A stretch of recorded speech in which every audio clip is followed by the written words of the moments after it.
Hey everybody, my name is Jade Curtis. I am the host of BlackDoctor.org's newest video series, The Pulse, where we interview experts, doctors, patient advocates on the information that you guys need to know. So I am standing here with Carlisha. How are you doing, Miss Carlisha? Doing great. How about yourself? I'm doing pretty good. So can you kick us off by telling us a little bit about yourself and what you do? Sure. So I'm Dr. Carlisha Gentles. By day, I would like to say I'm a pharmacist and public health scientist. And by night, I'm the CEO of Salveo Innovations, where our flagship product is Tyrone, which is a mobile health application that helps to bridge that communications gap between patients and providers by utilizing AI and machine learning to break down complicated healthcare jargon into easily understood terms. Absolutely. Tell us about it. Yeah, so again, Tyrone is a mobile health application helping to bridge that community gap with patients and their providers. And what we were seeing in our customer discovery is that so many people don't understand exactly what their doctor is saying during their visit. Right. So it's like, oh my gosh, this information is going straight over my head. You know, what exactly are you saying to me? Just speak to me in English. And those are actual words from our patients when we went on discovery. So we're like, okay, we had this opportunity with Johns Hopkins University to really, tackle this issue of low health literacy and say, how can we solve that issue for our community members? So we said, hey, let's build out Tyrone. Let's help our patients better navigate these spaces, whether that's through a symptom checker that helps them to decide whether they're going to the ER or they need to go to a doctor's appointment, and also a system of question builder that helps them to say, oh, well, when I'm having a conversation with my doctor, I don't know what to ask, but we're going to help prepare them for that based on their symptoms. And then the end of Tyrone is an actual system of nudges and prompts that helps them remember all those things their doctor told them to do during the visit. Most people are like, well, I forgot because I had so much going on. I didn't know what I should be remembering or what I needed to do. So it's really to help patients assist them along on this journey. And so is it accessible? Can people download it right now? Can they use it? Where Right do you find now, Tyrone is actually on our web version, so our beta version application, but we're going to hopefully be launching soon. But if anyone does want to access Tyrone, we can give an early version through our website at salveoinnovations.com. Okay, I want access to the early version. Make sure you give that to me. I want that. Email me that. Yes, I will make sure I email you that early version. Yes. Awesome. And so was there something in specific that kind of made you want to kick off this app? Like, was there a certain scenario or what made you want to build this app? So I would definitely say just being on my journey as a clinician in this practice setting, having lived experiences, and also thinking about all of our privilege that we sometimes don't realize that we have. Like, for instance, I have friends that are physicians. I'm a pharmacist. My husband's a pharmacist. My mother-in-law is a nurse practitioner. And it's like, when we have issues that are going on in our family, we can talk to one another, but not everyone has that accessibility, right? There's like 9 out of 10 people in the US that actually suffer from low health literacy and just don't understand what their doctor is saying. So I'm like, how can I help these individuals? And even during COVID, my grandmother, actually living here in DC with us, had mini stroke. So we were able to get her to the hospital right away. But by the day 3, when she was in the hospital, because it was COVID, we couldn't accompany her. But she's literally calling us on the phone like, oh my gosh, you guys have to get here. You have to do something. But fortunately, my husband, being a practicing pharmacist, had privileges there and had someone he could speak with to actually help him, get to her and get information to her so she could better help answer those questions. But it's like, what about all the other 80 million people in the U.S. who don't have a healthcare provider in their family and are really just trying to navigate this situation? So when Hopkins had that opportunity and we're given $30,000 to try and tackle this and just really dream big to tackle this issue, that's how Tyrone was formed. Seeing those lived experiences, having an issue with my grandmother, had a similar with my grandfather before he passed away, and just that angst around like not knowing how to digest that information, not knowing what to do, and just wanting to help people more. Like, we should all be able to, take the information that's given to us from our healthcare providers and utilize it in the best way to make the most informed healthcare decisions. And I feel all of our clinicians have the ability to do that, and they're taught, like me included, are taught to do that in school. But due to restrictions in our system, they have tight appointments.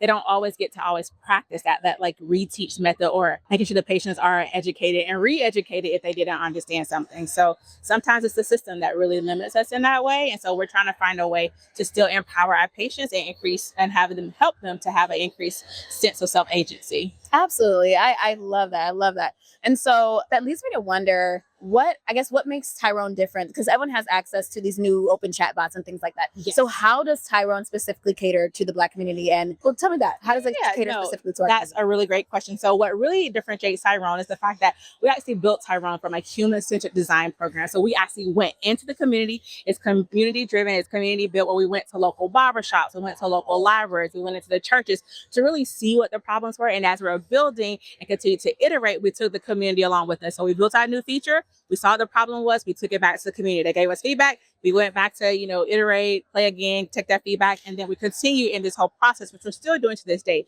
So I feel that's the number one thing that makes Tyrone different. And the second is because we're looking to build in that cultural competency and that cultural language and information so that we're ensuring that everything truly resonates with our community members. So that's really what makes us different. And a lot of the programs that are also out there are not a one-stop shop. We have a symptom checker. We also have our question builder and those judges and prompts that a lot of systems don't have. They may have just one or the other. But the really big component is that culturally responsive component of our app that we've done by building it with community. Absolutely. Girl, I absolutely adore this app. This is so amazing to me. And so I guess that leads me to wonder, you talked about cultural competency. Yes. And it kind of led me to think about how we need a lot more culturally competent doctors, or culturally, we like to call it culturally sensitive doctors who just have a certain understanding of the culture, right? Yes. And so it leads me to wonder, can Tyrone actually help doctors be more culturally competent or culturally sensitive as well? I do think there's an avenue for that. So one of the things that we're doing right now is Tyrone is primarily patient or user facing. So like B2C, so directed to the consumer. However, we are working on that B2B side. So looking at that back end. So being able to integrate with the current, electronic medical records, electronic health systems, so that information that comes directly from the doctor can be translated over to the patient. But a big part of what we also did when we're doing customer discovery is that the providers also gave their feedback. They want to see a set system or language that should be used to the patient. So future state, we are looking to be able to take the information where patients are using Tyrone and give that back to the doctor so they kind of know where that patient is.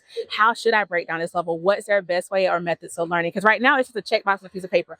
Do you prefer to read or write in English? Do you prefer, it being spoken to you, or how's your best way to learn? But having Tyrone and have that data on the back end to be able to provide back to the healthcare provider can really help to have a more fruitful exchange when they're interacting with each other. So it'll help, I feel, the providers in that way as well. Absolutely. And can you speak a little bit to the importance of actually understanding your doctor's visit? Like, how can that actually impact your health outcome? Yeah, it makes a world of difference with your health outcomes. I mean, it's the only thing that's there. Because, for instance, I'll give you an example. So a patient may be diagnosed with diabetes, and they're in there. And first of all, that's a very heavy diagnosis. Like, what does this mean? Am I going to die? Like, what's going to go on with me, right? And then they're given these prescriptions, and it's like, okay, we're going to start to inject insulin.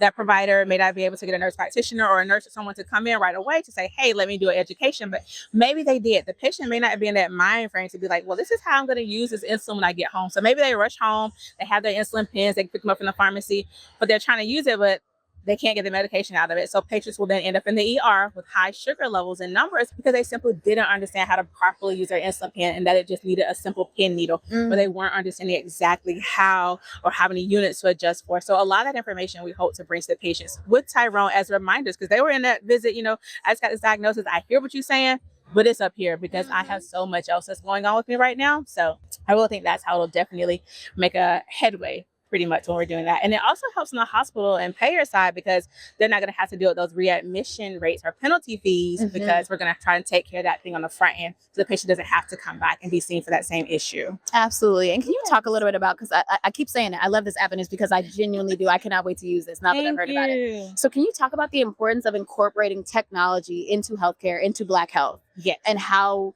can that make a difference for us? Yes. So I will say the importance of incorporating technology into healthcare, all those things, it's already there. It's coming. The biggest part for us is making sure our community is brought along with us. And that's a big part that we're trying to do at Tyrone and also our company, Salveo Innovations, because the tech is there. The AI is being designed. We already know that AI has different biases and so forth, but those are things we're trying to account for. So I think as we continue to build and look out for these things in community, bringing community along, making sure our technology founders and so forth look like us, so we can make sure that we're all accounted for and have a voice in the process. I think having, again, that big human-centered design component really makes a big difference when we're bringing those things along. Absolutely. And the last thing I want to ask you, how did you come up with this name? Because when I first heard it, you heard me say it earlier. You better call someone. Yeah. Little American Idol. But yeah, so how did you come up with that? Yeah, no, I think that's a great question. Again, we're looking into doing the community research and so forth. The first thing you think of, and I can even ask you, Jake, when you have a health issue, you're concerned about something that's going on with your body, who's the first person you call? My mom. Your mom. It's for someone else that may be a brother or a good friend. So it's never just like your doctor right away. Right. So we wanted to bring that level of trust into Tyrone. So that's how we actually named it Tyrone, because a lot of the men we're seeing in the community weren't always accessing care, So we're like, okay, well, let's try to make it more, increase that level of connectivity. Let's make sure that Tyrone is trusted resource that feels like us, like you're talking to a friend, a trusted family member. So that's how we came up with the name Tyrone. And we started right here in Southeast DC. So how can we not? You know what I mean? It just kind of fits. It works best. Absolutely. And it also is a reminder for us just to continue to pay homage to our community and continue to build with community as well. Absolutely. I'm telling you, that app is relatable. Like, to even hear that, it's like, okay, yeah, I'm logging in immediately. You can have my data. Hey, appreciate it. I love it. Well, I want to thank you so much for joining me on this episode of The Pulse. We have loved having you, and I cannot wait to explore Tyrone and dig in and learn as much as I can. So thank you so much for joining me. Thank you so much, Jay, for this opportunity. I mean, again, with Tyrone and Salveo Innovations, we just envision a world where no one has any issues with communication barriers and that everyone can make the most informed healthcare decisions for themselves and their families. And that's all we're trying to do. Absolutely. Well, thank you. Keep doing what you're doing. Thank you. All right.